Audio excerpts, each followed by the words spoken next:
Di sebuah desa terpencil, hiduplah seorang lelaki bernama Surya. Ia adalah penjual sate yang hidup dalam kemiskinan, warungnya sepi, utangnya menumpuk, dan keluarganya kelaparan. Suatu hari, ia mendengar tentang pesugihan Sat Gagak. Sebuah ritual terlarang yang konon bisa mendatangkan kekayaan dalam sekejap. Dengan hati penuh keputusasaan, ia nekat mencari tahu kebenaran kisah tersebut. Setelah bertanya ke sana kemari, ia akhirnya menemukan petunjuk tentang seorang dukun sakti yang tinggal di hutan larangan. Malam itu juga, Surya memberanikan diri memasuki hutan. Udara terasa semakin dingin saat ia melangkah lebih jauh. Di tengah kabut yang tebal, ia menemukan sebuah gubuk tua. Di seorang lelaki berjubah hitam dengan mata tajam menatapnya dari dalam. Ia adalah Mbah Joyo, sang penjaga ilmu hitam. Mbah Joyo tersenyum samar lalu bertanya, "Apakah kau benar-benar siap menerima konsekuensinya?"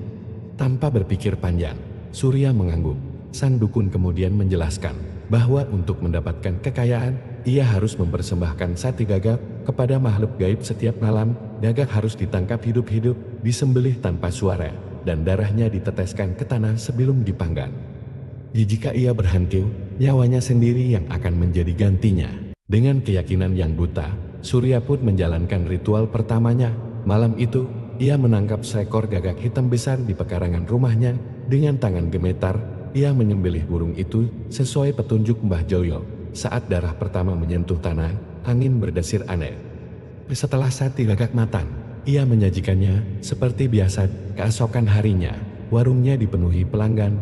Dalam waktu singkat, kekayaannya melonjak drastis. Namun, di balik kekayaannya yang melimpah, Surya mulai dihantui mimpi buruk. Setiap malam, ia melihat sosok gagak raksasa bermata merah yang berbisik kepadanya, "Jangan pernah berhenti, atau kau akan menyesal."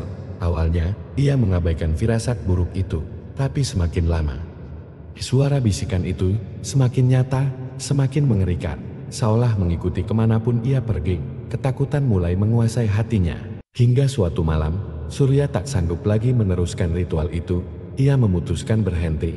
Namun keesokan harinya, anak sulungnya tiba-tiba jatuh sakit. Tubuhnya melemah, wajahnya pucat, dan tak ada dokter yang bisa menyembuhkannya. Surya panik. Ia kembali menemui Mbah Joyo, memohon agar ia dibebaskan dari pesugihan ini. Namun dukun tua itu hanya tersenyum sinis dan berkata, "Pengganti harus diberikan. Jika bukan sate gagak, maka nyawa manusia." Surya menolak, tapi keputusannya membawa malapetaka. Malam itu, anaknya meninggal dengan tubuh membiru dan mata membelalak ketakutan. Hanya dalam hitungan hari, usahanya bangkrut, rumahnya hancur, dan keluarganya perlahan menghilang satu persatu, dihantui rasa bersalah dan ketakutan. Ia pergi ke hutan larangan, berniat mengakhiri hidupnya. Namun sebelum sempat melakukannya, suara pekikan gagak menggema di langit malam. Dari kegelapan, sosok raksasa muncul. Makhluk itu memiliki mata merah menyala dan sayap besar yang menghitam. Ia menatap Surya dengan tatapan tajam. "Kau telah melanggar perjanjian." Suaranya menggelegar. Tubuh Surya membeku, perlahan berubah menjadi seekor gagak hitam besar. Ia mencoba berteriak, tetapi suara yang keluar hanyalah pekikan pilu. Dalam hitungan detik, ia melesat ke angkasa, terperangkap dalam kutukan yang tak berujung. Kini, Surya hanyalah bayangan dari dirinya yang dulu. Ia akan terus terbang di kegelapan malam, menjadi bagian dari pesugihan yang pernah ia jalani. Dan di suatu tempat, seseorang akan mendengar bisikan yang sama, sebuah godaan untuk mendapatkan kekayaan dengan cara yang cepat. Sebuah perjanjian yang tak pernah bisa dibatalkan, sebuah kutukan yang akan terus berulang tanpa akhir.